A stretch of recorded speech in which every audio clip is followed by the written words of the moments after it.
আমাদের সামনে কয়েকটি কথা বলার জন্য অনুরোধ করছি। মাননীয় প্রতিমন্ত্রী মাহে আলম সাহেব বক্তব্য দিচ্ছেন। ঢাকা দক্ষিণ সিটি কর্পোরেশনের সম্মানিত প্রশাসক,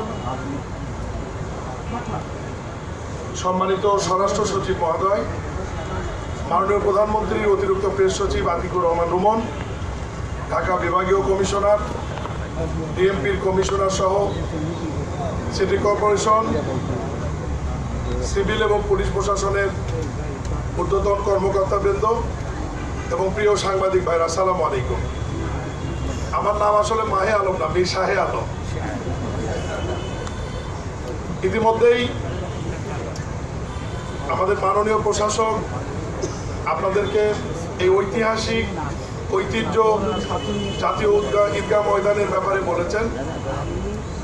এইবারের ঈদগাহ ময়দানের ঈদের নামাজটা স্বাভাবিক কারণে একটু ঐতিহাসিক হবে, এই কারণেই যে এখানে মহামান্য রাষ্ট্রপতি এখানে ঈদের নামাজ আদায় করবেন এবং দীর্ঘদিন পর সারা বাংলাদেশে অবাধ, সুষ্ঠু এবং নিরপেক্ষ নির্বাচনের মাধ্যমে বিপুল সংখ্যা গরিষ্ঠতা নিয়ে বিএনপি সরকার গঠনের পর এই প্রথম ঈদ উল ফিতর উদযাপন হচ্ছে এবং সেই উপলক্ষে মাননীয় প্রধানমন্ত্রী জনাব তারেক রহমান এই ঈদগাহ ময়দানে ঈদের নামাজ আদায়ের সম্মতি জ্ঞাপন করেছেন এবং দীর্ঘদিন পর জাতি মহামান্য রাষ্ট্রপতির সাথে একজন পুরুষ প্রধানমন্ত্রী হিসাবে এই ঈদে একসঙ্গে দুইজন ভিভিআইপিকে নামাজ পড়ার জন্য দেখবেন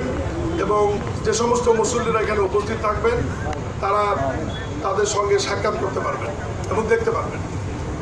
বরাবরের মতোই যে আয়োজন থাকে সেরকম আয়োজনই থাকবে।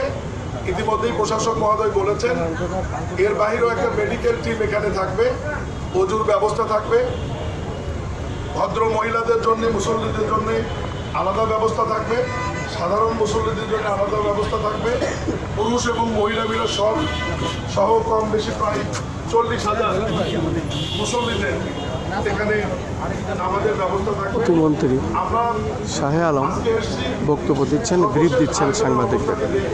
তার মাঝে আমরা কাজগুলো করছি, থেকে আমরা আমাদের ফুটেজগুলো ধারণ করছি এবং আমি আবারও বলি ঈদের নামাজ অনুষ্ঠিত হবে সকাল 8:30টায়। এই সময়ের মধ্যে যে সমস্ত মুসল্লিরা দেখতে পাচ্ছি মহামান্য রাষ্ট্রপতি এবং বাংলাদেশের সবচেয়ে জনপ্রিয় প্রধানমন্ত্রী আজকের এই জনাব তারেক রহমানের সঙ্গে যারা ঈদের জামাতে নামাজ আদায় করতে চান তাদেরকে আমি জাতীয় তার অনেক পূর্বেই মহামান্য এখানে রাষ্ট্রপতি আসবার জন্য দাওয়াত করছি, প্রধানমন্ত্রী আমন্ত্রণ জানাচ্ছি। এখানে আজকে আমি এই পর্যন্ত বলে শেষ করছি এবং আপনাদের সাথে সহযোগিতা কামনা করছি। শেষ করলাম। মহিলা সহ 40,000।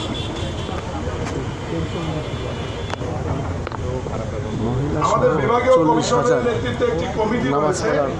একটু পরে ওনারা বসবেন আবহাওয়া অধিদপ্তরের কর্মকর্তা সহ বৃষ্টির সার্বিক পরিস্থিতি এবং আবহাওয়ার পরিস্থিতি নিয়ে ওনারা বৈঠক করে যদি অতিরিক্ত বৃষ্টি হয়, নামাজ পড়ার মতো পরিস্থিতি যদি না থাকে, সেই ক্ষেত্রে পরবর্তী এই নামাজটি কোথায় হবে বা করণীয় কি, এটা আপনাদেরকে বিভাগীয় কমিশনার মিটিং শেষে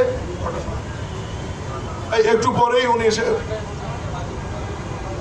উনি ব্রিফ করবেন, এটা পরবর্তীতে বিভাগীয় কমিশনার সাহেব আমাদের